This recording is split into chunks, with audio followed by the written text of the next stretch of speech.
Welcome to For the Love of Pod, where we bring you the podcast experts so that you can become one yourself.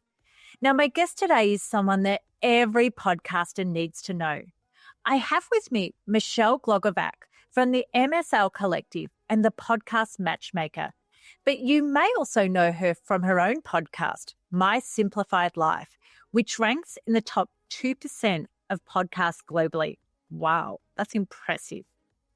Now, you may be tuning in because you have a podcast yourself, but I ask you, how many podcasts have you actually been a guest on? Well, if the answer is 0, then you may be missing out on a ton of great exposure and growth opportunities for your podcast. My guest, Michelle, is an expert at helping authors, entrepreneurs, and experts to get their name out there using digital media. And she's come onto the show today to share with us her wisdom so that you too can increase your visibility using podcasts. Now, friends, I've got to say, the start of this episode, it's actually a little bit glitchy. Good old internet, hey, when it's on, it's on, and when it's not, it's just going to do everything to annoy you. But I promise you, it's only in the early stages of the interview that it picks up. So enjoy the show. It's a great episode, and Michelle has got so much wisdom to share.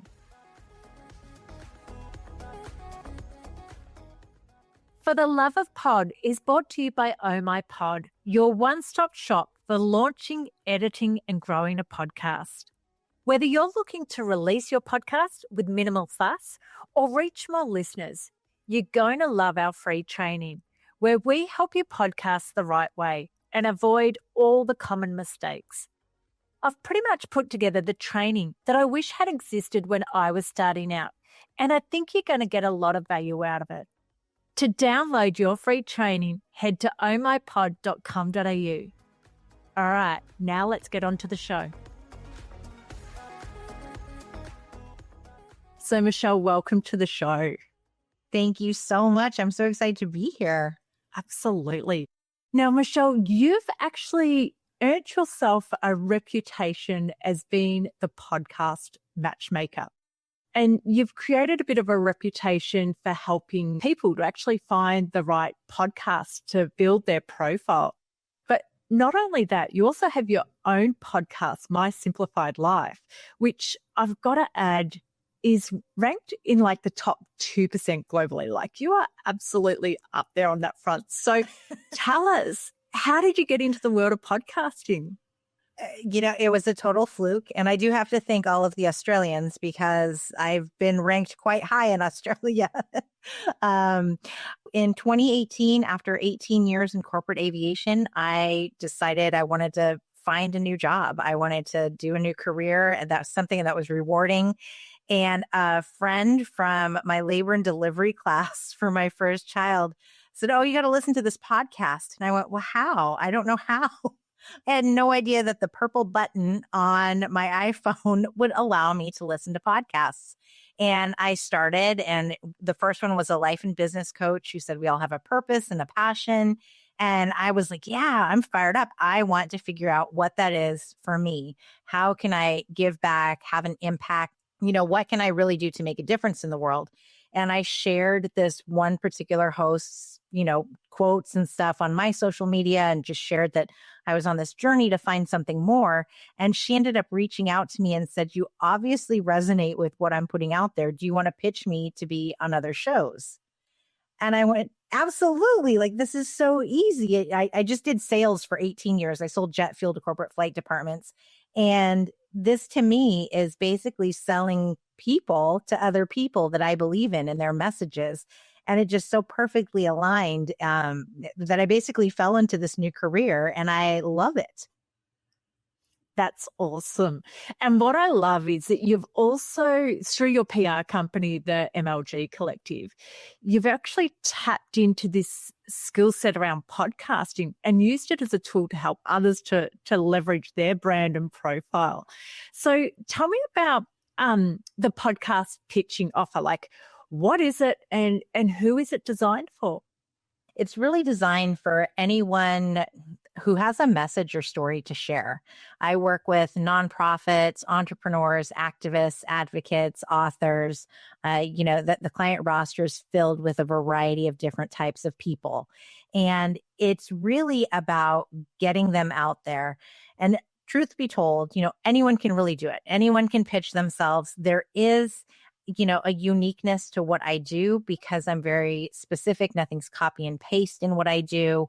And it takes time. So that's where I come in because there is a lot of research to make sure that you're approaching the right podcasts, that they are current and they accept guests and they align with your goals and your message.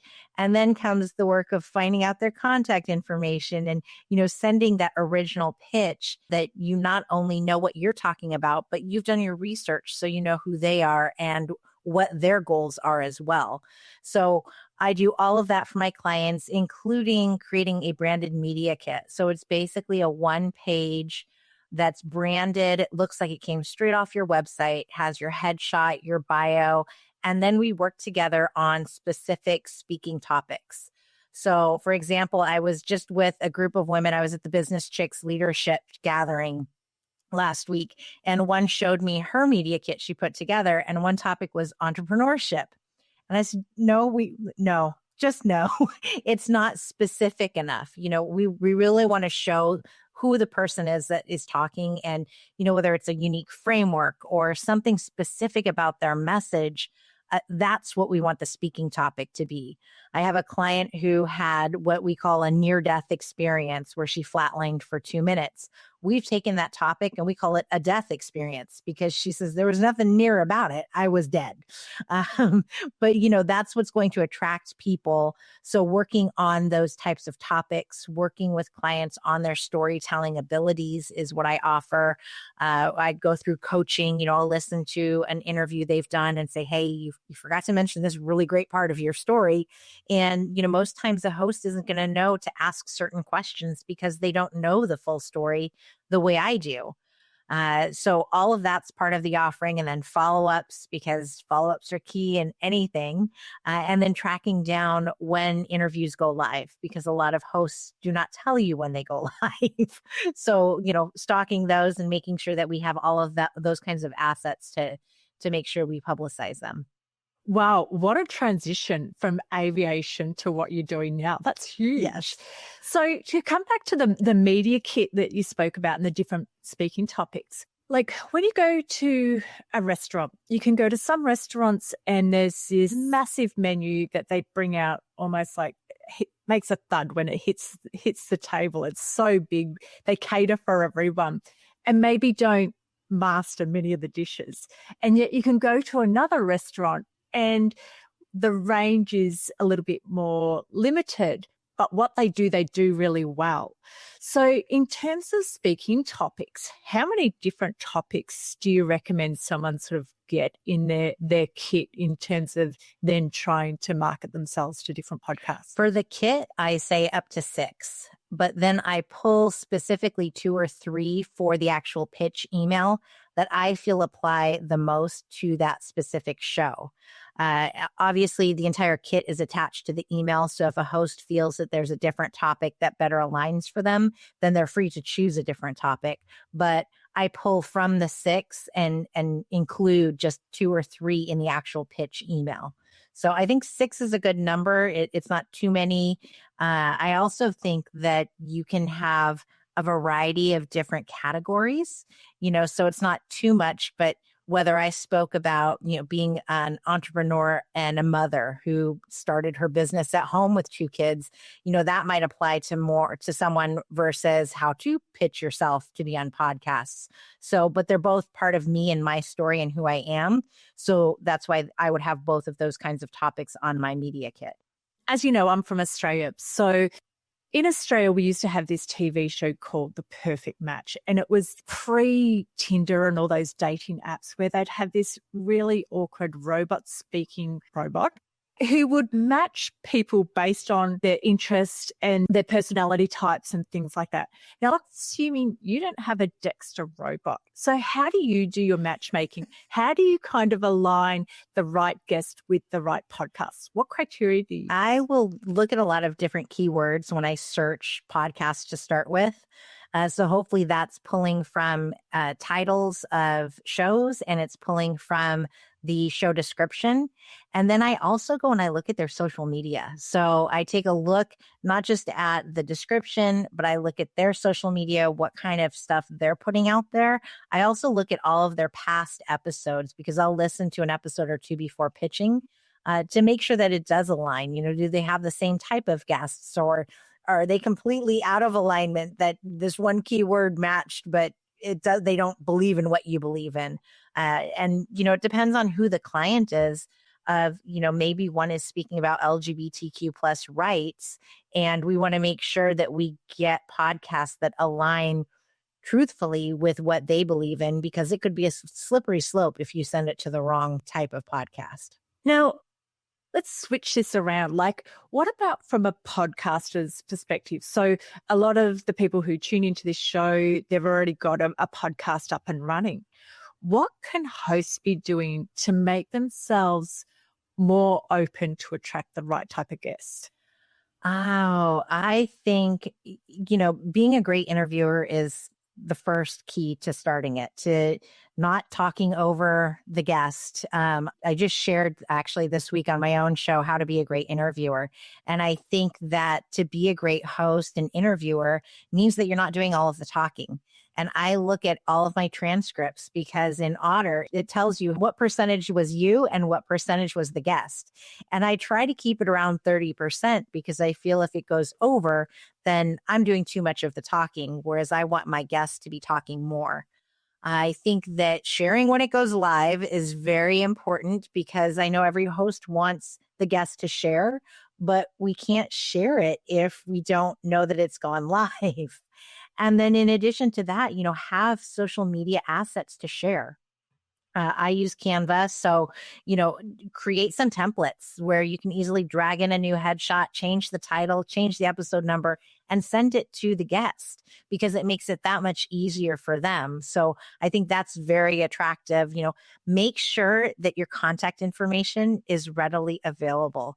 It's amazing how many hosts won't have an email address posted somewhere, whether it's on Instagram, website. There's simply no way to contact them. And you're like, well, I guess you really don't want anyone to be on your show, because I can't contact you. So, just simple things like that to make yourself available. And if you are looking for guests or certain type of guests, put that out there, whether it's on your website or different Facebook groups or even in your Instagram, share it. Let people know these are topics I want to cover. And if you know someone who is an expert at it, send them my way, that sort of a thing. Yeah, absolutely. And so if our listeners are thinking, okay, how do I approach a PR firm like yourself? What questions should they be asking to make sure that they get the right firm and that with the right fit? And I suppose what I'm trying to avoid here is people being inundated with blanket emails, which are totally irrelevant in terms of the theme of their podcast. So for podcasters who want guests from a PR firm, share exactly what you're looking for. What type of person is it? Share about your show, the biggest one. But, simply put yourself out there with the topics that you have. What is it that you want to be known for? And at the end of every interview, just as if you are a host and you're interviewing, you will ask, where can people find you? And that'll be your opportunity to share, I have this podcast and this is the name of it, and you can find me on these platforms. So you'll get that opportunity to share it, and people will come and listen. They truly do. But, go in with a topic and your story, your message. Don't make it a sales pitch at all. Not a sales pitch for your show, not a sales pitch for your product or your book. Even with authors, we pick topics from their books or from the writing process, and that's what we use to pitch. I never want it to come across as we want to sell the book. Obviously, you want to sell the book. Obviously, you want to sell your services.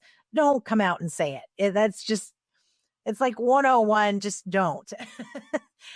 Be a little bit subtle about the whole thing. Yes, people know it's a turnoff. Going back to that dating They don't want to be sold to. Yeah. So what, as a podcast host, like with a lot of the guests that you're working, what are some of the fears that guests have who maybe aren't experienced in podcasting and things like that? And how can we as podcast hosts help to allay some of those fears and just make them more comfortable, particularly if they haven't been in an interview process before? The number one would be, what if I don't have any examples to show? How are they going to know? And in this day and age, there is somewhere on the internet that shows that you have spoken somewhere. And so sometimes my clients forget where they've been, and I will Google them and stalk them, and I will pull things up and say, look, we're just going to use this one. It's nowhere near any of your topics, but it shows that you are a capable human being who can hold a conversation and speak. So that'll be your example until we get more podcasts under your belt. And then we'll promote those ones as samples to provide. That would be the biggest one. Or I don't have a following. Who's going to want me as a guest? And it's not the following. It's not the experience. It's the fact that you are an expert in whatever it is that you speak on. And that's really what gets the yes. It's what's going to get you all of the interviews. I've had clients who had 200 followers, never done a podcast interview, but they speak as experts and they know what they're talking about. And that's what gets the yes, ultimately. I think the other one would be that people think it's ego driven to pitch themselves. That why would I hire you if, that means that I just want to promote myself. And so my message to every single one of those people is, this isn't about you. This is about the listener. This is about them hearing your story, your message, and it's about changing their lives. So it's not about you. Ultimately, yeah, in the end, we're promoting you. Yes, we all get that. It's, again, that subtlety. But this has to be about who's listening and how you can help them with what your story and your message is. So it's not an ego-driven thing. It's a life-changing, let's make an impact thing. It's such an important area just to silence that inner critic that pops up. And I know particularly with the Australians, there's this thing called tall poppy syndrome where it's like, I don't want to put myself out there. And it holds so many back, not only as being guests, but actually launching their own show and things like that. So incredibly important that it's not about you, it's actually about your listeners. Spot on. Yes. So Michelle, for a podcaster who is maybe struggling to gain traction and build a fan of loyal listeners, what are the 3 or 4 practical tips that you would give them? Be consistent. Keep putting out the content, because as you keep putting it out, people will start to listen. It took me almost 2 years to get 20,000 downloads. And then all of a sudden in a month, I had 5,000. So it can literally just happen, not quite overnight, but overnight that, you've worked so hard, and there will be times where you're like, is it even worth it? Is anybody listening? And then all of a sudden you wake up and you're like, whoa, I just got a quarter of the downloads in a month. It can be crazy like that. So be consistent, repurpose your content, pull quotes, post them, share on multiple platforms. It's not just Instagram and Facebook. We forget about Twitter and LinkedIn and Pinterest. Oh, please use Pinterest. People forget that it's not just about how do I make my house look cute or what's for dinner. There are people looking for podcasts on Pinterest. So be sure to repurpose the content, put your show notes on your website, make it easy so that they can click on a button right from your website to listen to the show. You simply want to make it as simple as possible. When you have guests, send them all of this information so that you make it simple for them to share it. And that's really how you're going to grow the show, is show up, repurpose your content, and, share it across multiple platforms and share it with your guest. That's really going to help it grow. Guest on other people's shows if you can. But of course, it's all time consuming, as you know. One 30-minute episode is 4 hours of production time. So I take that into account when I say share it on all of these places. But if you create a process and templates, then it becomes pretty easy to make sure you can do this every week. And what about TikTok? Are you having much experience with using TikTok? I have an account. I don't use it. I've got to say, I'm the same. I'm surrounded by all these amazing young millennials, and they're going, Danielle, you need a TikTok account. And like, there's a paralysis going, really? Is that not phased out yet? Thinking that it was, just a fad, but it seems to be here. So I need to take the dive in and learn more about it. That and Instagram Yeah. Reels. Yeah. I'm like, no, and I can't. I was trying to reel this morning based on my trip last week. And I was like, oh, forget it. I just give up, Michelle, there's so many pearls of wisdom in that advice. And as you said, like some of it's not difficult. It's just being around consistent. And just to circle back as well on what you said earlier around actually sharing the link to the show. And so making sure you have a system or process in place where each time after you've edited an episode or after you've added it into your actual hosting platform, that you send that link through to your guest, it'll pay off tenfold. I know it's an extra task in the process, but I can guarantee it opens your voice and your message up to all their connections and all their networks. And it just will really help, particularly for those people who want to grow their listener numbers. Absolutely. Just this morning, I had one client have 3 interviews go live. We only knew about it because we looked them up. We were not contacted by a single host, which blows me away because how are we, that's more work on our end too, to make sure that we find it and share it and do our due diligence. But if you just send us even just the link, certain clients have a full team of content creators that are waiting not just for the link, but the last audio file, and they will pull transcripts and create all kinds of things that link back to you and your show. So, please, yes, just send at least the very bare minimum, a link that it's gone live. Wonderful. Michelle, I've really enjoyed chatting today. And I'm sure like a lot of our listeners want to learn a lot more about what you're actually doing. So how are they best to reach out to you or to follow you? You can go to my website, the MLGcollective.com. I'm also on Instagram, very active there. It's at Michelle Glogovac. And you can listen to my show, My Simplified Life, on all of the major platforms, the smaller platforms everywhere. And feel free to email me as well, Michelle at the MLGcollective.com. I'm very responsive. I love to hear what people have to say, their questions. If you have a topic you want to run by me, feel free to. And this has been great, Danielle. I really appreciate you having me on and chatting from across the world. Absolutely. And it is one of those things too that I think sometimes we can get a little bit insular in terms of what podcasts we're looking to be on. Like there's a whole global audience out there. So get your message out there and spread it wide and far. Michelle, thank you so much. I really appreciate you coming on today and sharing your wisdom. Oh, thank you so much. I appreciate it. We hope you've enjoyed this episode of For the Love of Pod. This episode is being brought to you by my podcast editing and production agency, Oh My Pod. To find out more about how we can help you to launch and manage your own podcast, head on over to ohmypod.com.au. And while you're there, be sure to follow us on the socials, Facebook and Instagram, for more podcasting tips and tricks. We'll catch you next time.